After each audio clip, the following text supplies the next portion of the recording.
Hola, ¿qué tal? ¿Cómo estáis todos? Bienvenidos a este nuevo vídeo post o videoblog en el cual vamos a hablar de qué es el dinero. Últimamente se está hablando mucho de economía y queremos ir hablando de temas de economía. Y ya hemos hablado de la inflación, hemos hablado de otros temas económicos interesantes y de actualidad, y ahora vamos a hablar de qué es el dinero. Y el dinero no es más que un activo que nos sirve para pagar cosas, ¿vale? Está considerado como un medio de pago aceptado por la mayoría de la población. Ese es el dinero. Pero bueno, me diréis, vale, eso ya lo sabemos todos, pero cuéntanos algo más que no sepamos. Bueno, pues ahí vamos, a contaros algo más que no sepáis. Y una pregunta, ¿las criptomonedas son dinero? Pues no lo dejéis porque os lo voy a contar.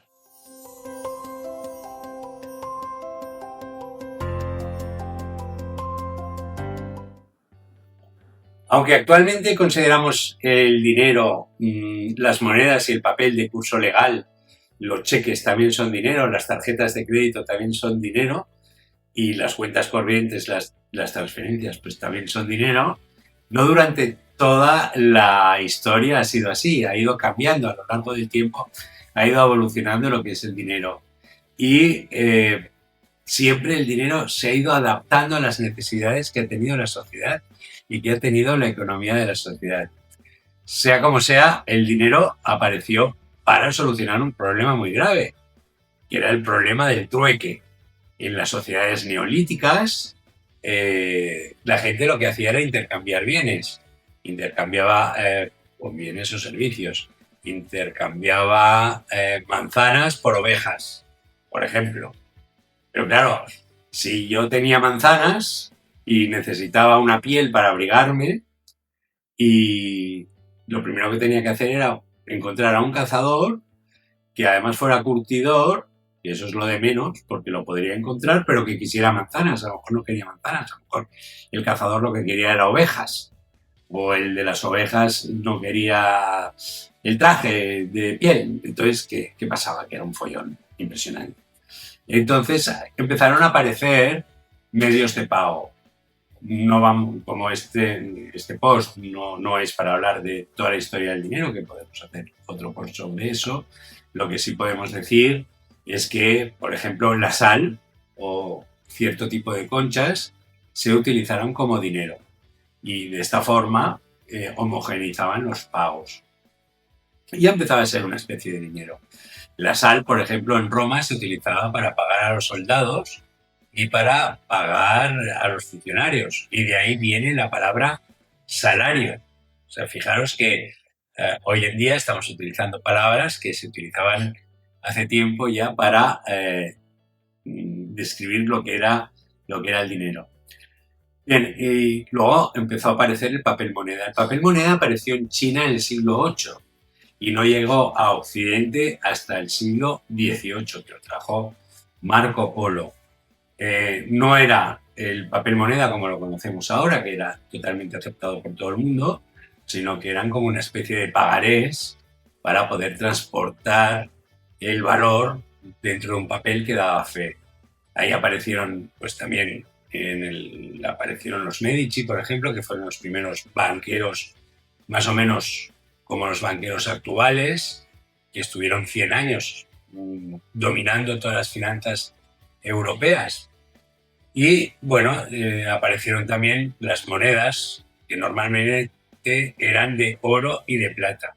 Pero ¿qué problemas tenían estas monedas de oro o plata? Bien, el problema que tenían estas monedas, primero es que el transporte era súper costoso y era muy arriesgado porque podían ser asaltados y podían, digamos, robarles a los que transportaban las monedas, y luego que eran fácilmente falsificables. Y luego, ¿qué pasaba? Que las diezmaban. ¿Cómo las diezmaban? Bueno, pues cogían y rascaban un poco de la moneda de oro, con lo cual esa moneda perdía valor y las personas se quedaban con ese oro, lo cual a la larga creaba, primero, por un lado, creaba inflación, esto ya sería también otro tema, podríamos hablar cómo se creía inflación de esta forma. Luego no había confianza en esas monedas, aunque estas monedas estaban respaldadas por los monarcas de aquella época. Y luego también los monarcas, cuando necesitaban dinero, cogían las monedas, las reducían y perdían valor. Con lo cual también se creaba inflación. Y claro, no era algo que fuera súper bueno. Bien, luego ya aparecieron las monedas modernas, aparecieron los billetes, y en los billetes estaban respaldados por los depósitos de oro que tenían los países. Estos países lo dejaban en lo que ahora se conocen como bancos centrales, aunque no pertenecían al Estado, sino que eran bancos privados, aunque luego ya se crearon los bancos centrales que pertenecían al Estado. Y el tener un billete o una moneda que no era de oro, sino que era de otra aleación, te permitía cambiar esa moneda por una cantidad de oro estipulada. Esto fue así hasta después de la Primera Guerra Mundial, en la cual se empezó, muchos países con la inflación que tuvieron dejaron de estar con el patrón oro o hicieron un patrón oro más que no se correspondía totalmente con la cantidad de dinero que emitían. O sea, si tenían, por ejemplo, 1.000 euros de oro, en vez de crear monedas por valor de 1.000 euros, pues creaban monedas por valor de 3.000 euros. Luego vino la Segunda Guerra Mundial, empezó el crecimiento económico. Estados Unidos, en la cumbre de Bretton Woods, justo después de la Segunda Guerra Mundial, se hizo con el patrón oro mundial y todas las monedas están referenciadas al dólar en función de lo que tenían. Bueno, era un sistema súper complicado de establecer los precios de las monedas y lo que había, las paridades entre diferentes monedas, por ejemplo, entre el dólar y el marco, o el dólar y el franco y el dólar, y la libra esterlina y la peseta española. Bueno, en fin, pues había un sistema que se llamaba la serpiente dentro del túnel, que era cómo podían fluctuar las monedas entre sí. Bueno, eso era muy complicado por el crecimiento económico que había.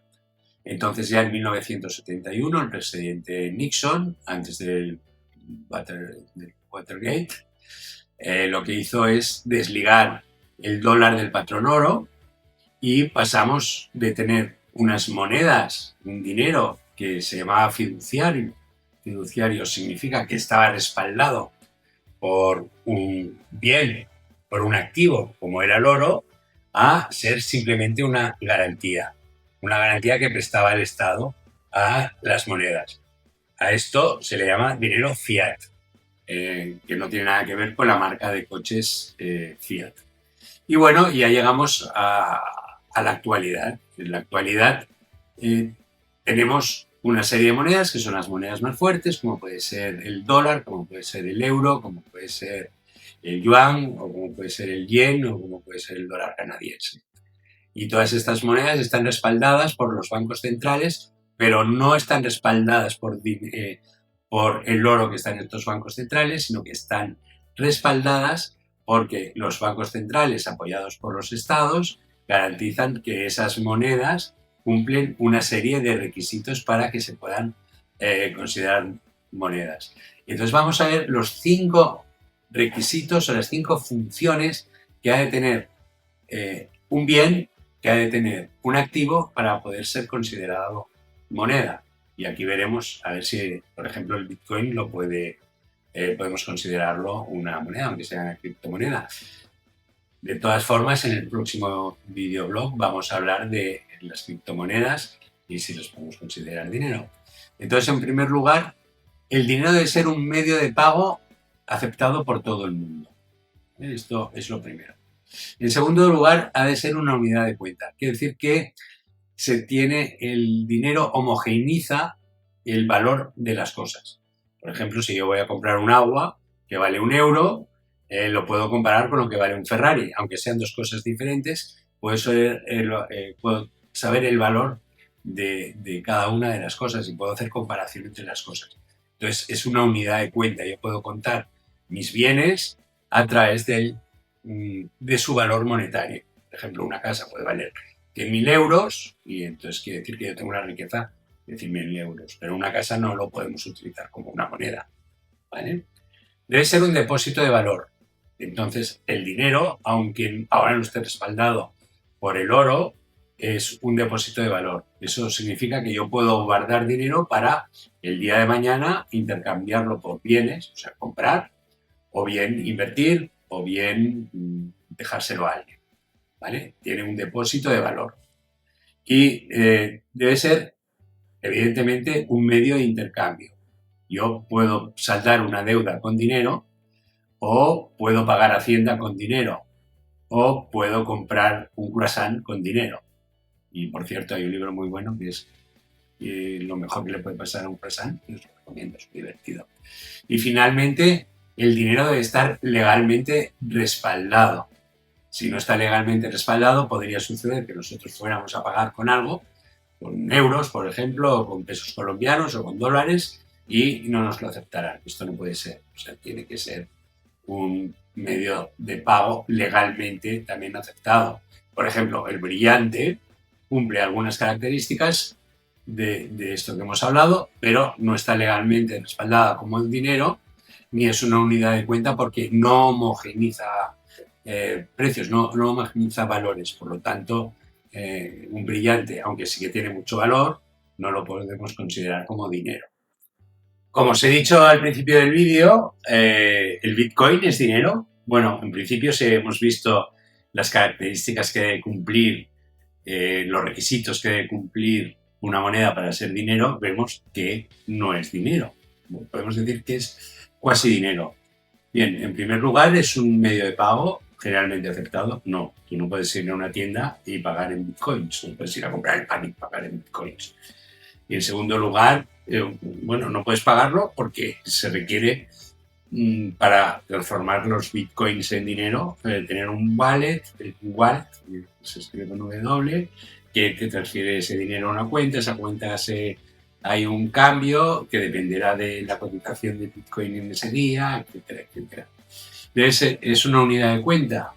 Bueno, dada la volatilidad que tiene el Bitcoin, difícilmente puede ser una unidad de cuenta, porque cada día está cambiando de valor, pero además con unas oscilaciones bestiales. O sea, podemos decir que es cuasi una unidad de cuenta. ¿Es un depósito de valor? Eso sí, es un depósito de valor muy volátil, pero es un depósito de valor. ¿Es un medio de intercambio? Sí, puede servir como un medio de intercambio. Yo puedo intercambiar bitcoins por otras cosas, si me las aceptan, pero no es generalmente aceptado.